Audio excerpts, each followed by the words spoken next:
What's up, everybody? Welcome to this week's episode of Perfect Reload Weekly, where we take a look back at what happened in the week in video games, and we are rolling on. We are joined, as always, by Christian Slater. How's it going, man? I really... last week went so well.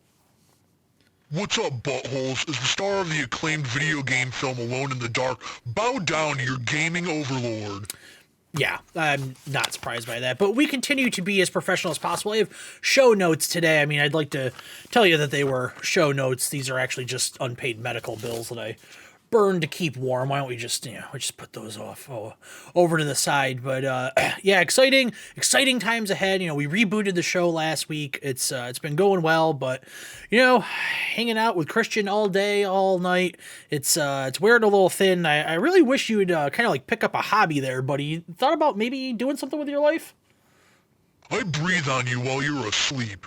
Wonderful. That's absolutely great. So why don't we get into what I've been playing recently? And this week was actually like a pretty light week. I didn't play too much. I didn't have a lot of time. Work's been busy and just have some other projects going on. But I did get a chance to check out HiFi Rush, which kind of got surprise dropped during the Microsoft showcase, which we'll talk about a little bit later on.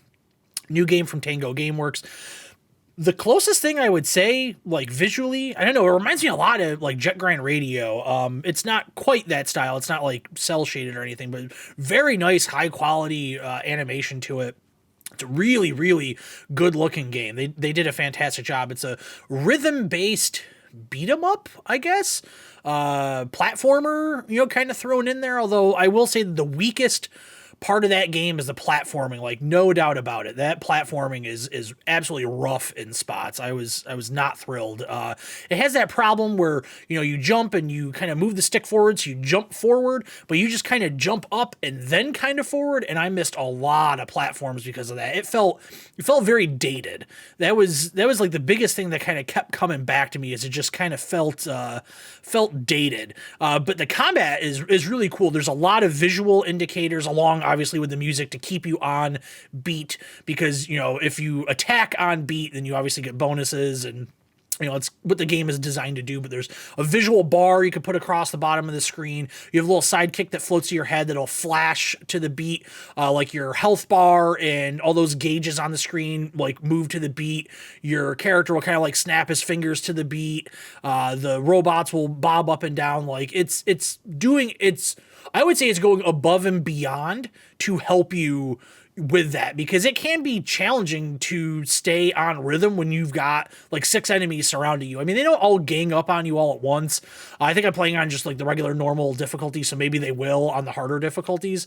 But it's a really nice breath of fresh air, because we're coming off of a lot of the bigger games right now, like that came out last week. Like Dead Space came out last week. Callisto Protocol was kind of the last big game of 2022 survival horror games. And then this is like kind of tucked away in there. It comes out the same week as Forspoken. We'll get into Forspoken. Forspoken even is like, that's got like a kind of like a more serious thing going on. Even though that game is trying to have a lot of humor in it, it does have a serious kind of overtone, like the world is ending kind of thing. HiFi Rush, it has a very like anti-corporate, like anti-workplace, almost like Office Space sort of humor to it.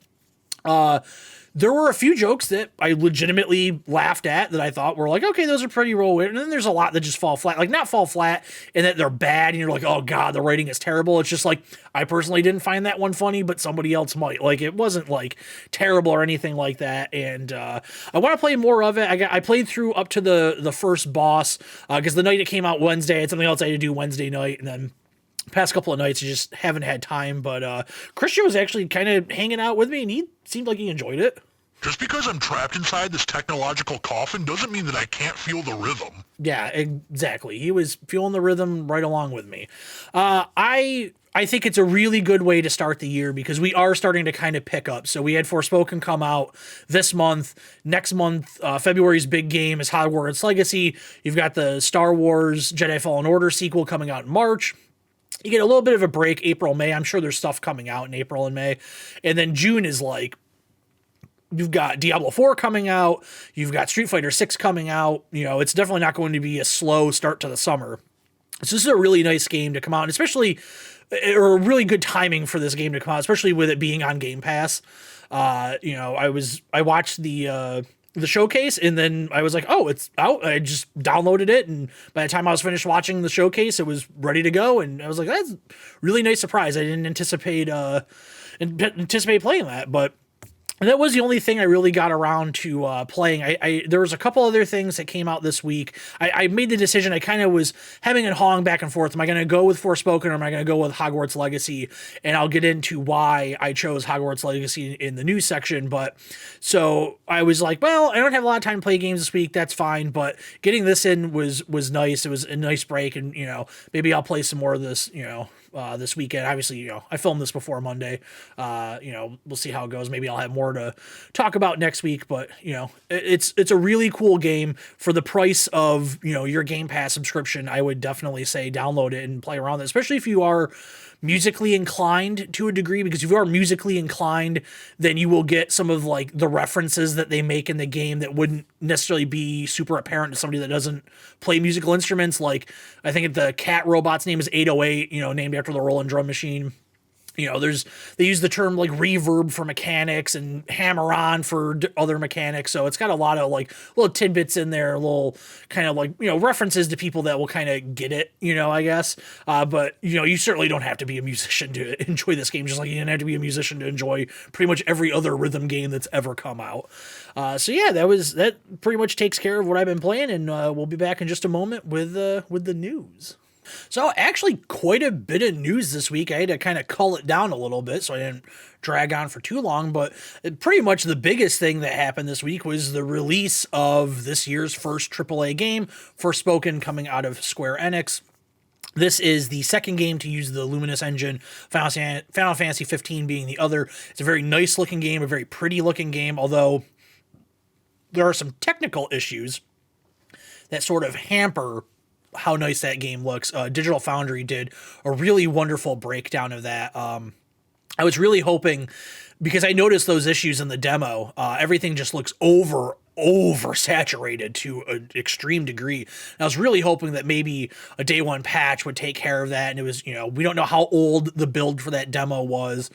So I was hoping that was going to be taken care of. But as soon as they got to that in their kind of tech breakdown of the game, I was like, man, that would have been really nice to not have to have that as kind of like a black mark on the game, I guess. But it turns out that nobody's even really talking about those visuals, because all anybody can talk about is the dialogue and the writing in the game. That has been the discourse around this game since the second it came out. It doesn't seem like anybody loves the dialogue or humor. They're either okay with it or they hate it and think it's the worst thing on earth, and they have spent hours on Twitter. I've seen so many people just doing these like novel length Twitter threads, talking about how much they hate the dialogue. And I don't know, I think I watched the first 2 hours of the game the other day, and yeah, it's not the best writing in the world, but a lot of video games don't have the best writing in the world. There is a toggle in the game to decrease the amount of kind of quips that your cuff says, because a lot of people are saying that the sidekick in the game is annoying, and they don't get why it's written like, I guess a lot of people are saying it's written like a Marvel movie. I don't really see a lot of Marvel movies, so I can't really attest to that. People are saying it's very similar to Joss Whedon dialogue. I haven't seen a lot of what Joss Whedon did outside of Roseanne, so I can't really say that, but the banter back and forth between you and the cuff sidekick is getting a lot of flack. Yeah, I imagine having a poorly written sidekick that never shuts up would wear thin pretty fast. You don't say. Like I said, it really came down to, I can afford one game right now. Am I going to wait a couple weeks and pick up Hogwarts Legacy, or am I going to pick up Forspoken? And when they showed off, the kind of what they were calling the final preview of Hogwarts Legacy, that's, sealed the deal for me. I was going to go with Hogwarts Legacy. It also helped that I've been watching the Harry Potter movies recently, so it's kind of been on my brain. And seeing some of the tech issues with the graphics and Forspoken, and like, maybe in a few patches that stuff kind of works itself out. Maybe it doesn't. But I think it's a game where in a couple months, when there's a lull in what to play, that's gonna be a perfect time to pick it up. It could be on sale by then. You never know. It's a shame. I was really, really looking forward to this game. I was really hoping it was going to be just like a home run out of the gate for them. Because it has a cool concept, the whole fish out of water thing. Of course, it's been done before, but it's kind of cool. They did it in an interesting way, and I was hoping that the dialogue between the Cuff and you would be better written than it seems. I haven't seen the whole game. Maybe some of that gets better. But it's a game that I'm going to play at some point. I just don't know when I'm going to play it. It went from, as we were leading up to the game, it went from this is a day one purchase to, well, I don't know if this is a day one purchase, to very quickly, well, it's not a day one purchase, and now I think I'm going to wait a little while. So it's a shame, but I am still, despite its flaws and despite what everybody is saying about it, I am still very much looking forward to playing it. Moving on from that, for me personally, with Call of Duty, they have decided to grace us with the presence of hardcore mode. It was missing from the game at launch. I am so happy that it's back. I get hardcore when I play Call of Duty too. Now fetch me my Baja Blast IV and Nacho Cheese Fleshlight. That better not be in the house. That really better not be in the house. I don't want to step on that in the middle of the night. But hardcore mode is my favorite mode in the game. If you're not familiar with it, it basically like decreases the amount of HUD that you see. You're dying much quicker. It's a little bit more realistic, I guess you could say. I just enjoy it. It adds a different element to the game, a different level of strategy almost, because you will die so quick. You don't necessarily have the time to get out of a firefight. It's not one hit kill. It's not like that, but it's damn close in some guns in that mode because the damage is boosted. A single headshot, you're done. So I am looking forward to when it comes out. It's coming out with the launch of Season 2. It does look like we're also getting the missing map back. There was an art museum map during the beta for Modern Warfare 2 that was removed. It seemingly was removed because it very closely, or if not, was an exact replica of a real-world museum, and there's copyright reasons. That seems to be what the issue was. I saw a screenshot of them posting it, and it looked exactly the same. I don't know if that was just like for reference, like, hey, it's coming back and it will look slightly different, or maybe they worked out some agreement with the museum to allow people being murdered in it digitally. We'll see. But I am really looking forward to having hardcore mode back. I talked last week about being burnt out on Call of Duty just because I was playing so much of it, but they put shipment back in so I can get back to my camo grind. They're putting hardcore in so I can play that. So it's going to be, a little bit of a refresh for the game for me.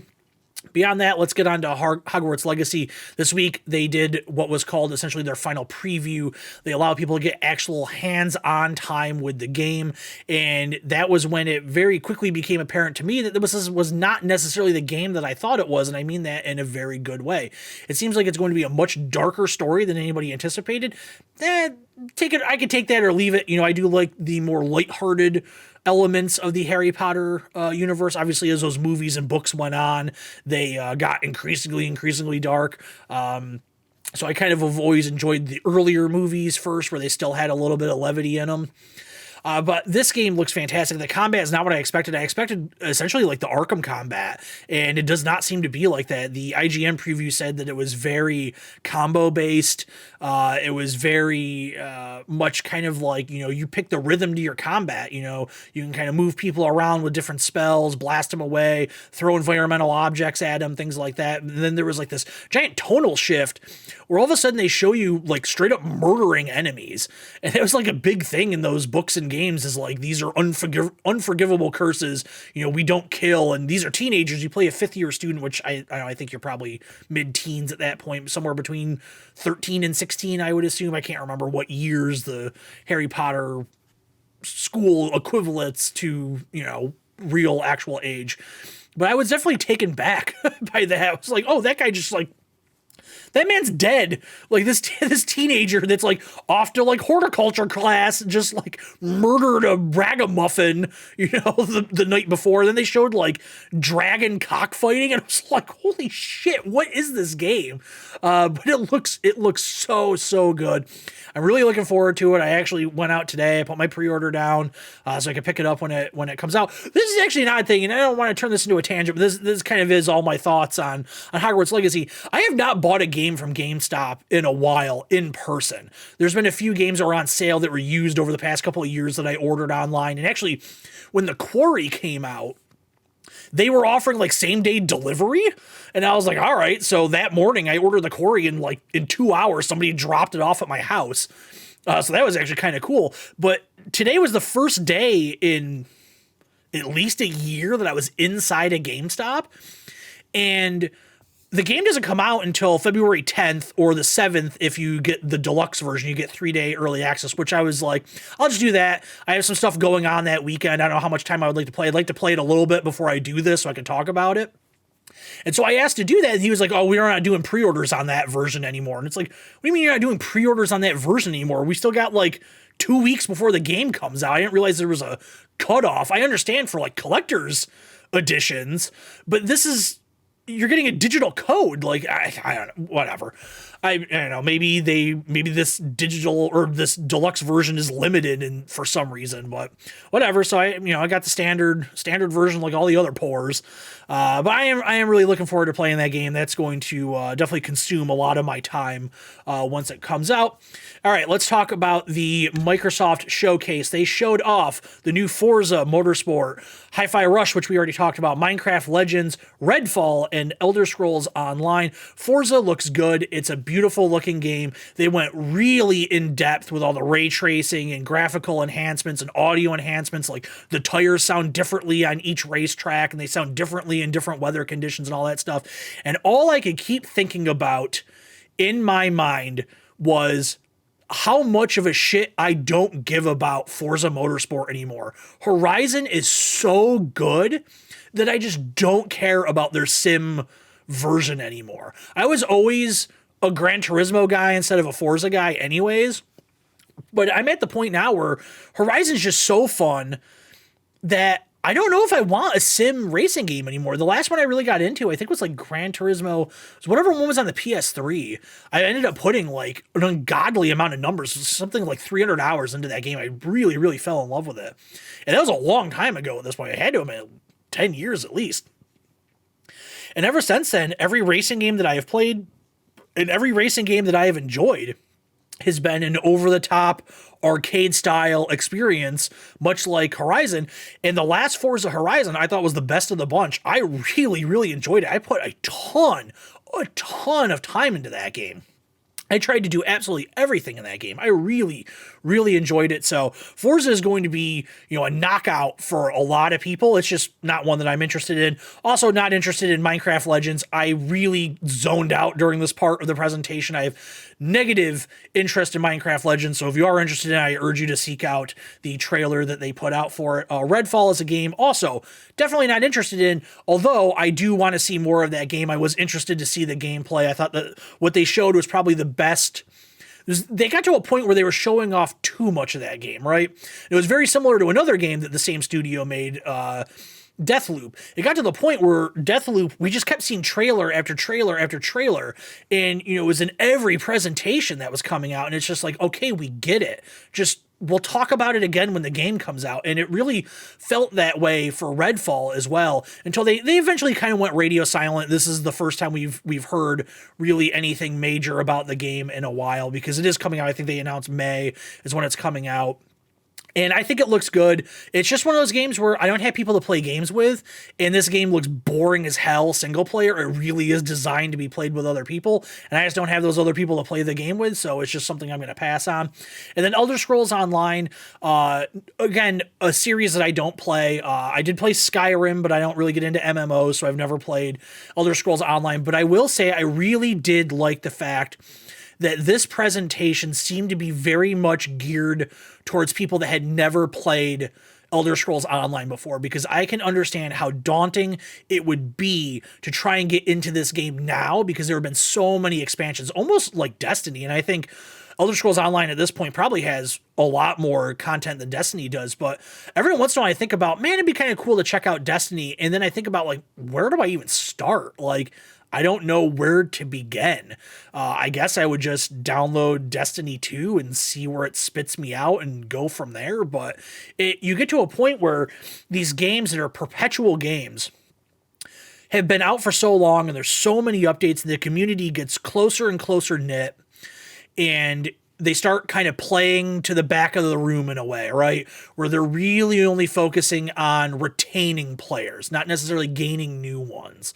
And it felt like for this presentation for Elder Scrolls Online, it was an opportunity for them to show off. They were adding a new class. They're adding, new content to the game. So that appeases your current fan base, but they really, really were making an effort to say, like, hey, this is a great time to get into this universe. And it does seem that you can play this game, despite it being an online multiplayer game. You can essentially play it by yourself and it seems fairly like treat it as a single player Elder Scrolls game. And that might be very appealing to some people that are like, well, I don't want to play an MMO because I don't have people to play with, or my schedule won't line up with the people I do have to play with, or something like that. Maybe I could do this. And I think that's a cool alternative, and I really give them a lot of credit for doing that. And I was really, I was surprised, Christian, that maybe you've been talking to me that you've been talking to some video game companies now that, you're kind of in this video game world. I figured maybe you'd have some type of, announcement during the showcase. I'm currently in negotiations to make an erotic visual novel based on Gleaming the Cube. Who is funding that? You know what? I'm good. Following up last week where we talked about WWE 2K23, it did get finally officially announced. It's got a March 17th release, and for the first time in the game, it will have the War Games match, which is something pretty cool. It was a match type that was a WCW thing, a former rival promotion of WWE that they eventually purchased in the early 2000s, and it was a match type that we never saw after that until WWE decided to reintroduce it into their product a few years ago. And that's cool. It's nice to get like a brand new, totally new match type in the game. The big draw this year is going to be a career retrospective showcase mode featuring John Cena. John Cena is the cover athlete. They did the same thing with last year's game with Rey Mysterio. So it's, the way the mode works, and I assume it's going to be exactly the same, is they essentially film a documentary, and then the documentary pauses, and then you go play the match that they were talking about. And what was cool in the Rey Mysterio one, and again, I assume it will be the same with this John Cena one, is every time you finished a match, you unlock something. So there was, reward for going through this mode. You unlocked different versions of Rey Mysterio to play. You would unlock different arenas to be able to play in. And I thought that was pretty cool. I'm going to pick up the game. I am very much looking forward to it, and see what happens. Remember when I gave the Rainforest a pile driver in Fern Gully? Yes, everybody definitely remembers how important you were to Fern Gully. And now on to a bit of downer news. BioWare loses someone else. Mac Walters has left BioWare, and it's a name that, diehard BioWare fans know, certainly diehard Mass Effect fans know. If you aren't familiar with him, let's just read you a list of what he was involved with BioWare. He was a writer on Jade Empire, Mass Effect 1 and its DLC writer, lead writer on Mass Effect 2, one of my all-time favorite games. He was the writer on the Normandy Crash Site, Zaid, and Arrival DLCs for Mass Effect 2. He's the lead writer on Mass Effect 3, writer on the Citadel DLC for Mass Effect 3, which is one of the greatest pieces of DLCs ever for a game. He was a creative director for Andromeda. We won't hold it against him. He was the narrative and IP director for Anthem. We won't hold it against him. And he was the director for the Legendary Edition. And he was also, at the time of him leaving the company, according to his LinkedIn, he was the production director on the new Dragon Age. That's a big loss. I imagine at this point he kind of just wants to move on to other things, or maybe he wants to move on to a different industry entirely. But BioWare needs a win. They need a win big. And I really hope that the next Dragon Age is that for them, and then I hope they followed up with whatever the next Mass Effect is. BioWare at one point in time, I really viewed as being like completely untouchable. They were just hit after hit after hit. They did the KOTOR game, Jade Empire, Mass Effect 1, 2, 3 obviously had its issues, and that's where we started to see it crumble, and the founders of the company leave, and EA has now taken over, and yeah, you know the rest. But they, more than a lot of companies, need they need a win. I think, people look at like a company like Electronic Arts. They haven't had one in a while either, although people seem to really like the Dead Space remake that came out this week. But BioWare is a shell of its former self, and they really need to show that they can kind of to get back on track. Those games, I love Mass Effect 1, 2, and 3. When the Legendary Edition came out, I went back and played through all of them again.